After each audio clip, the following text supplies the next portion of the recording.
देखिए, यह किताब मैंने पढ़ी है, मतलब हमें कोई सब बात कहनी थी कि यह किताब मैंने पढ़ी है। मेरा वहां पे वाक्य क्या हो गया? पूरा। तो हमने किसका कर दिया प्रयोग? पूर्ण विराम का। समझ में आया? अब आते हैं प्रश्न चिन्ह। प्रश्नवाचक चिन्ह का प्रयोग हम कहाँ करेंगे? प्रश्न पूछने के लिए, ठीक। और उसमें प्रश्न वाले शब्द भी लगे रहते हैं, जैसे क्या, कब, कैसे, कहाँ, ये सब प्रश्न के शब्द होते हैं। तो देखिए, क्या आप ठीक हैं? मैं किसी से पूछ रही हूँ क्या आप ठीक हैं? जब मैंने पूछ लिया तो मैंने कौन सा चिन्ह लगाया है? प्रश्नवाचक। आ गया विस्मयादि बोधक चिन्ह। ये एक खड़ी पाई और नीचे बिंदु होता है विस्मयादि बोधक का।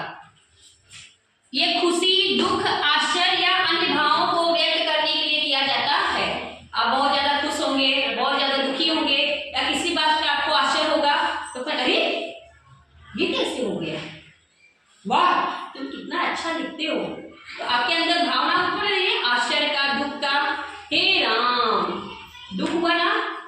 तो इन सब शब्दों के लिए हम विस्मयादि बोधक का चिन्ह का प्रयोग करते हैं। वाह कितना स्वादिष्ट खाना है, मतलब आपके अंदर से खुशी आ रही खाने को देख के, वाह कितना अच्छा खाना है।